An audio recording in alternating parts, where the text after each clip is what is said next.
Hi ma'am, my name is RJ Andagaliposo and I am the first reporter of the last group. Our topic is all about gender bias in the workplace. Introduction. Gender bias refers to the tendency to give the preferential treatment to the one gender over another. It is a form of unconscious bias which occurs when someone unconsciously attributes certain attitudes and the stereotype to a group of people based on their gender. The first part of our topic is the gender bias in construction sites. Construction sites is kanang male dominated. Male advantage. Male construction worker is hired based on their physique, strength, and endurance that can be beneficial for certain tasks. Disadvantage. Societal expectations could impact male construction worker and work under pressure. And the second is looked down by the others. Female advantage. Female are unexposed to construction sites. Kay i-hire sila nga secretary sa contractor. Second advantage is will be promote faster to avoid risky work at the site. Kay ang female, di ba, kung magina pang house ramen na sila, dili man sila pang pang aswat. And the third advantage is ma'am, might have a chance to become the contractor secretary mo tawag ingon. Then the female disadvantage in construction sites is kanang might expose at risky task kay wala pa man ang contractor. So mo na trabaho sila risky. And the second is low chance of being hired kay low chance kay man ang construction is sa male dominated kay naka-base man ang tig hire sa sa physique o strength sa tawo sa laki. And the third is might become the contractor's chick and be caught by wife. Kung mahimo nag-chick ang ma'am, di ba secretary man to ma'am. Dig mahimog chick sa contractor, dig sakpan sa sa tinod nga asawa, logi gid ma'am. So that's all. Thank you. Hi ma'am, I am a third reporter of gender bias in military service. Okay, male advantage and disadvantage. Okay, advantage, military context, physical strength and endurance have historically been valued where men often have a biological advance. So, advantage, ang advantage sa male sa military is sila mo ipadala dito sa sa area sa mga gubat-gubat kay lalaki man sila kanang maskulado sila ba, so sila mo iangay dito sa sa area sa gubat-gubat. So sa disadvantage, males might face in the military is the higher likelihood of being assigned to combat roles which can lead to increased exposure to physical danger and psychological stress. So ang disadvantage sa laki sa military ma'am is ang kanang sila mo'y madala sa field, so sila mo'y doon sa sa mga sa gubat, so sila mo'y makuan dayon kanang maigo sa mga ba sa mga bomba, sa mga pusil kay sila man dito ang naa dito, so sila may unang mamatay. Sige, female advantage. There are several advantages to having female soldiers in the military. One key advantage is diversity of perspective and skills which can enhance problem solving and decision making within the military. So ang babae ma'am sa female sa military is sila mo'y nasa mga office kay sila ay mag-conduct sa grupo para silang field, and sila mo'y na sa plano, sila mo'y nag-handle sa plano kay ang mga babae military naman sila sa office. So disadvantage. So there are various challenges that women may face in the military, including physical demands that may be more difficult for some women due to discrimination, sexual harassment, and difficulty balancing military duties with the family responsibilities. So ang babae mo'y dali ma'am, dali mabuli, dali ma-discriminate kay babae man sila na dali sila sa mga uban nga kontra mga lalaki, and makuan sila ma'am ma-rape mga like for example like that ba. And that's all, and thank you. Hi ma'am, I am the fourth reporter in our group and my topic is about the gender bias in emergency responders. Sa male ma'am is have advantage and disadvantage. Ang advantage sa male advantage is decision makers. Men are often expected to on leadership roles and make decisions within a workplace. Also, men perceive and assertive, confident, and decisive.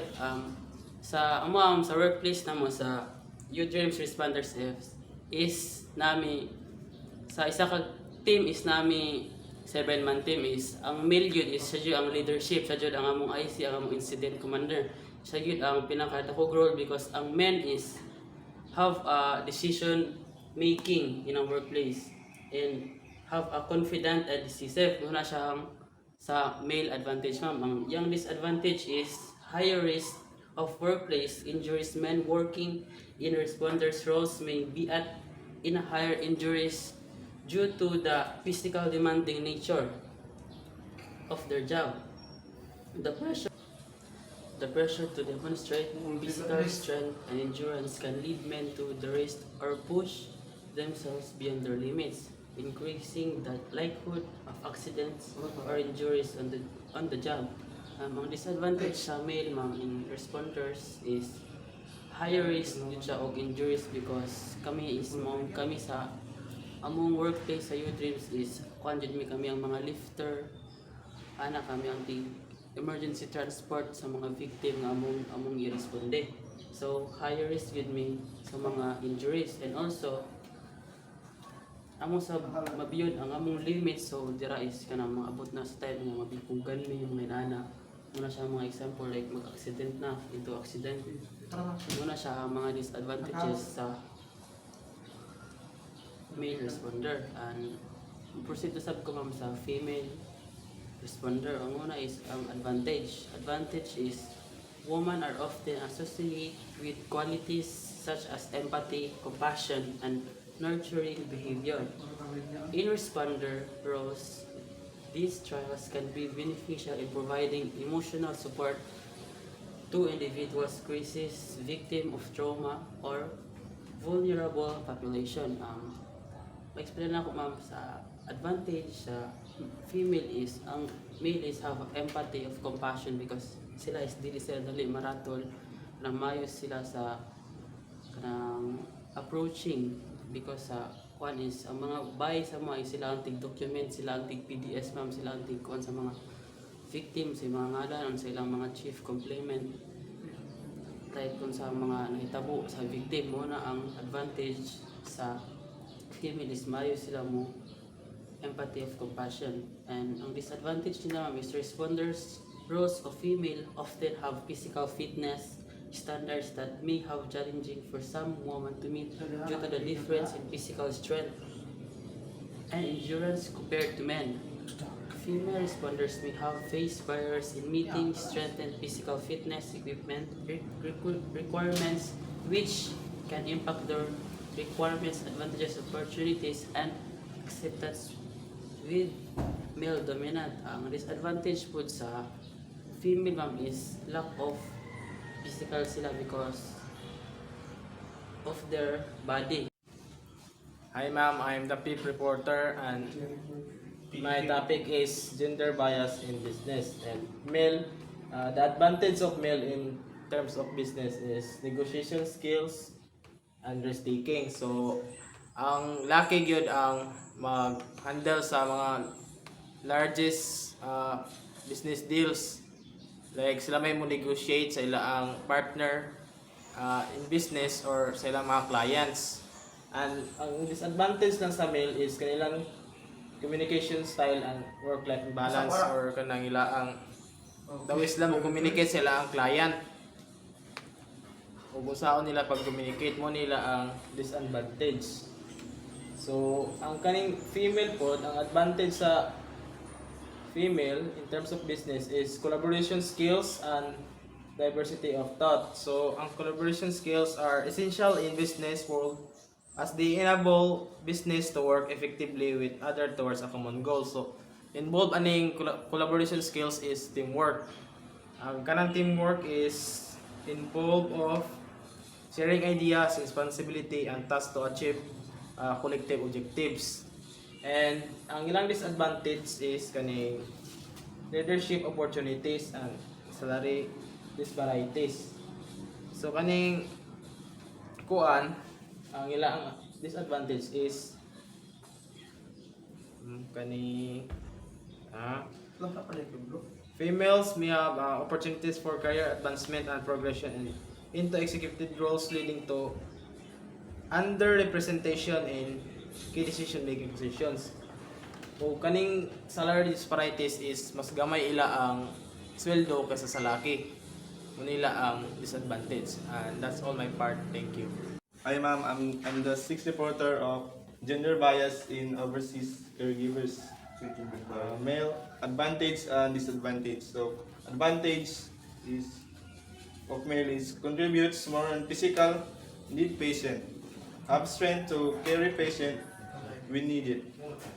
Disadvantage, not so good at giving sympathy to the patient when it comes to emotion. Not so emotional, low chances of being hurt. For the female is advantage is contribute more to the patient's emotional needs, expert at sympathizing, high chance of being hurt. So disadvantage is weak at physical aspects, prone to sexual or physical abuse. That's all.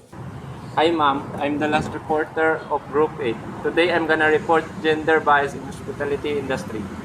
Male advantage. Despite some progress, in recent years, men continue to hold this disproportionate number of leadership positions and receive higher compensation compared to their female counterparts. The male disadvantage. Gender bias in the hospitality management.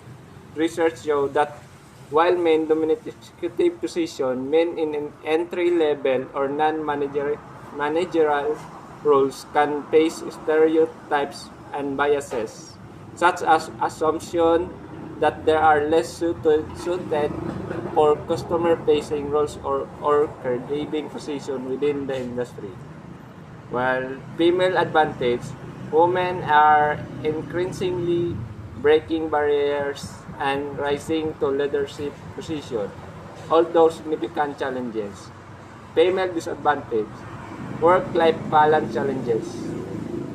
Women in the hospitality industry often face challenges achieving of work-life balance. Workplace harassment and discrimination. Female employees in hospitality are at a higher risk of experience sexual harassment from both customer and collaborators. That's all.